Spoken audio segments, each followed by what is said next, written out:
Ito yung pang tatlong bisis na pagbubuntis ng aking pinaka-inahing pusa. Ayan. Sa 11 na pusa, ito yung pinakamahilig sa ice crumble. Ano? Ayan, tulog yung isa. Tingnan natin isa-isa. Ayan, anak yan eh, putol. Ano? Hello, Mining. Female cat. Ayan din sila. Hello.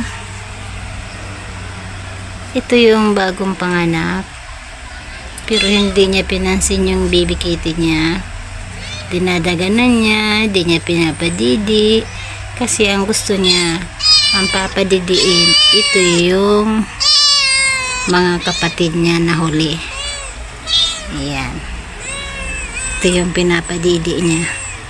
Kapatid niya yan, guys. Kasi anak din ng mama nila. Ayan. Ayan na ang baby niya ngayon. Gusto niya yung malalaki agad. Di na maglilinis ng tae o ihi. Cute din naman yung mga kapatid na maliliit. Dumidi din sa ate. Kasi siguro sayang din ng gatas. Tawag ko dito botid. Kasi laging busog, matakaw. At hindi mapili sa pagkain. Itong iba, walang pangalan kasi kung may hihingi sana, willing din akong ipamigay. Kaya lang, bihira naman yung mahilig talaga sa pusa. Ayan. Ayun, isa baluktot yung buntot. Meow! At andun yung isa pa. Oh. Meron din sa labas.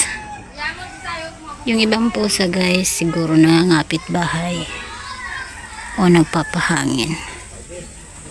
Ayan, naglaba ako ngayon. At ito yung aking tindang ice crumble. Libangan sa umaga.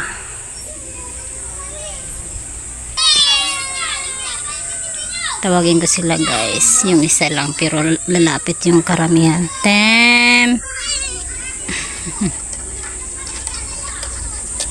Tem!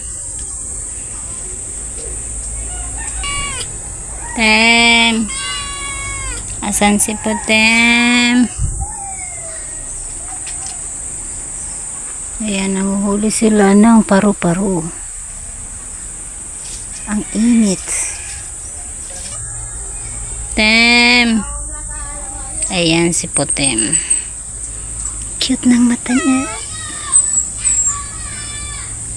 Putem!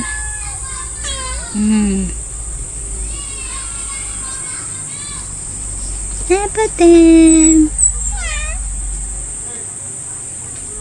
Kanino kaya yung manok?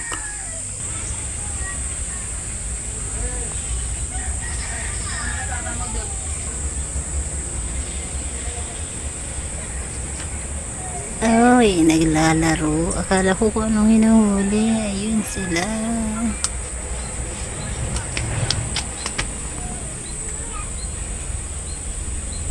Okay, after lunch, guys, okay, nagpapahinga na lang ako. Medyo tapos na yung gawaing bahay. Nagbabantay nila ng aking ice crumble. OB flavor for today.